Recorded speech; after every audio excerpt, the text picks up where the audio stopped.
Les parfums que j'ai envie d'acheter, je vous présente ma wishlist. Bonjour à tous, bienvenue sur ma chaîne. Aujourd'hui, vidéo consacrée à mes deux envies parfums.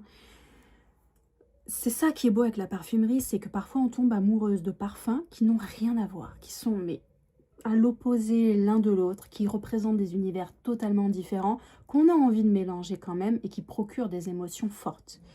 Et pour le coup, je les ai découverts tous les deux. Bon, il y en a un que j'ai redécouvert, mais je les ai sentis le même jour, je les ai portés sur moi, alors à deux endroits différents, et j'arrive pas à choisir, parce que ce serait choisir une partie de ma personnalité, favoriser une qualité, une ambiance que j'ai envie de mettre en avant. C'est vraiment difficile, mon cœur balance. Aujourd'hui, sur ma wishlist, deux créations qui sont que j'ai adoré. Vraiment, j'ai adoré. Je vais prendre le temps de les retester. J'aimerais bien avoir des petites quantités pour voir. Et surtout, c'est pas encore pour moi la saison. J'attends vraiment la fin de l'été, début d'automne pour les porter. Mais je voulais vous les présenter tout de suite si jamais vous avez l'occasion de les sentir. Le premier parfum que j'ai senti, et vraiment je ne suis qu'à demi surprise parce que c'est une maison que j'apprécie. Je trouve que c'est une maison qui a un très bon rapport qualité-prix, qui a un engagement. C'est une maison que j'ai rencontrée lors d'un événement. J'ai rencontré la créatrice, etc. Et je vous ai parlé de cette marque il n'y a pas très longtemps avec Bois Impérial.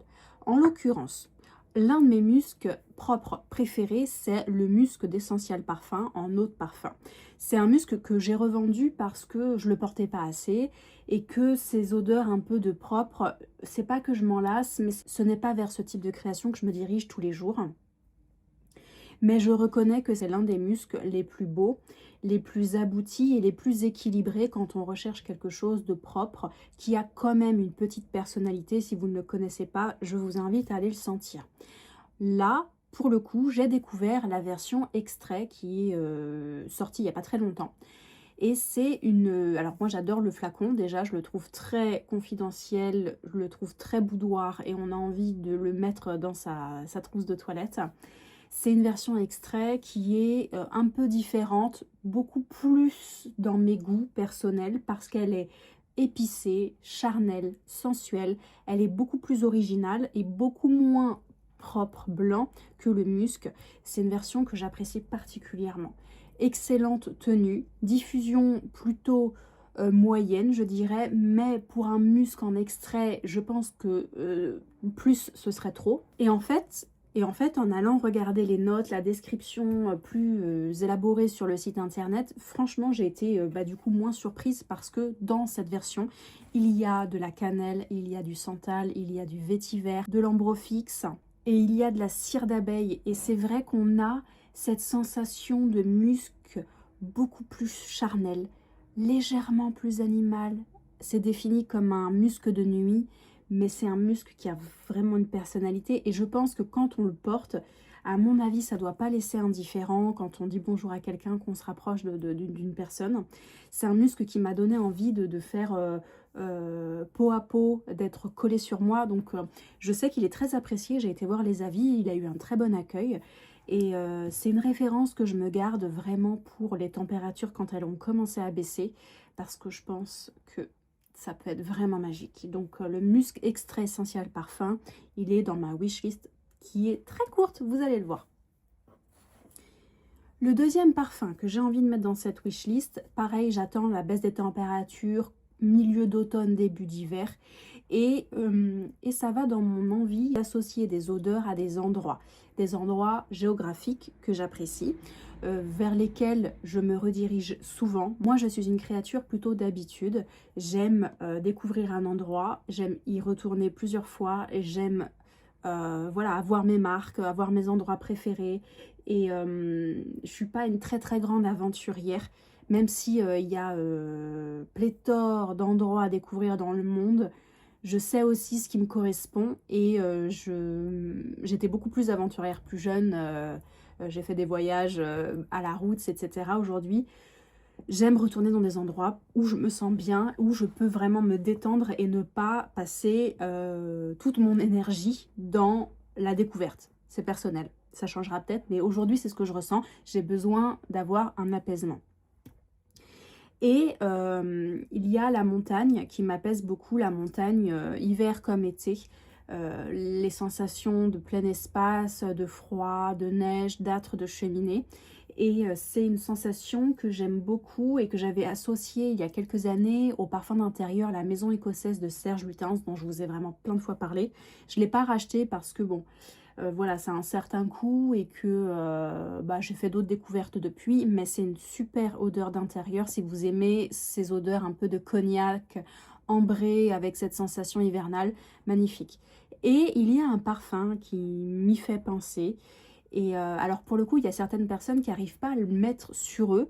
Pour eux, c'est plutôt un parfum d'intérieur parce que c'est un parfum qui existe également à bougie. Et c'est vrai que sur moi, je l'ai porté sur peau. Je l'ai déjà testé l'année dernière, je vous en ai déjà parlé, puis je l'ai mis de côté. Et je sais plus comment, je suis retombée dessus. J'ai eu cette envie de châtaigne grillée, d'âtre de cheminée, avec ce côté un peu ambré, avec ce côté un peu épicé, girofle, cachemiran, quelque chose qui fasse fourrure mais qui soit pas confit. Et mon Dieu, la beauté. Et je suis attirée par ce type d'odeur. Excellente tenue également, plutôt parfum de peau, mais je pense que c'est un parfum qui dénote totalement avec ce que les gens peuvent porter dehors. Je sais pas si on pourrait vraiment l'assumer si vous le portez. Je vais vous dire ce que c'est parce que je parle. C'est By the Fireplace de Replica, la maison Margiela. Et c'est une collection qui est très photographique, un peu mémorielle. Donc ce sont des créations autour de sentiments, de souvenirs des créateurs et des parfumeurs. Donc là en l'occurrence c'est Chamonix en 1971. On veut représenter une ambiance autour d'une cheminée le soir quand on fait griller des châtaignes et que la neige tombe dehors. Donc c'est très photographique. Et c'est doux, c'est légèrement gourmand, mais ce qu'il faut. On n'est pas dans le sucre rose, le sucre barbe à papa, c'est pas du tout ça. C'est extrêmement bien fait. C'est bien fait, c'est assez raffiné et c'est vrai que c'est une magnifique création. Je l'ai découvert il y a 2 ans. Je l'ai découvert aussi au printemps-été et j'y suis pas revenue en hiver. C'est fort dommage. C'est une création qui existe depuis très longtemps. Elle fait partie des best-sellers de la marque. J'espère que ce sera jamais discontinué parce que ce sont un peu des ovnis olfactifs, ce genre de création. Et on en a besoin parce que c'est pour ça qu'on aime le parfum. C'est pour vraiment avoir des expériences olfactives et pas forcément avoir un simple sembon. Si vous aimez les... Moi, j'adore les châtaignes en hiver. J'en fais chez moi. C'est vraiment... c'est vraiment une Madeleine de Proust et j'adore ça. Et c'est vrai que c'est une odeur qui est extrêmement gourmande, extrêmement addictive. C'est très féminin aussi, unisexe. C'est un parfum qu'on peut porter avec l'être aimé. Je trouve que c'est un parfum qui peut très bien être un parfum souvenir d'un endroit. Donc voilà, si vous ne le connaissez pas, attendez peut-être la baisse des températures pour aller découvrir cette création-là. Je pense que je l'achèterai un jour en bougie pour mettre dans mon intérieur parce que c'est pas...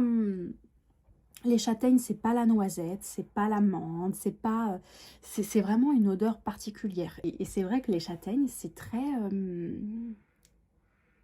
c'est très sensuel, je trouve. Ça a une odeur qui est pas... si familière que ça, qu'on sent pas. Et vraiment là, elle est bien traitée parce qu'il y a un peu d'ambre, il y a un peu de girofle, donc elle est un peu épicée. C'est pas trop confit, c'est pas confit du tout, c'est pas écœurant. Et je pense qu'il faut en mettre très très peu sur les poignets et tout au long de la journée. C'est une odeur qui se rappelle à vous. De belles créations. De belles créations, mon cœur balance. Et c'est vrai que By the Fireplace, eh bien... Je le cite souvent en ce moment, mais ça s'accorderait bien avec Grain de Soleil parce que Grain de Soleil a de la cannelle dedans. Grain de Soleil s'associerait bien avec le musc extrait. Je pense que mélanger les deux, ça pourrait être quelque chose de très beau. Et moi, j'ai vraiment hâte d'avoir cette baisse de température pour porter justement tous ces épices qui font que l'hiver est plus chaud. Dites-moi vous en commentaire quels sont vos parfums, si vous avez une wishlist, est-ce que vous l'avez mise à jour, est-ce que vous avez découvert de nouvelles choses. On se retrouve en commentaire comme d'habitude pour discuter de tout ça. Prenez soin de vous et je vous dis à bientôt pour une prochaine vidéo. Ciao!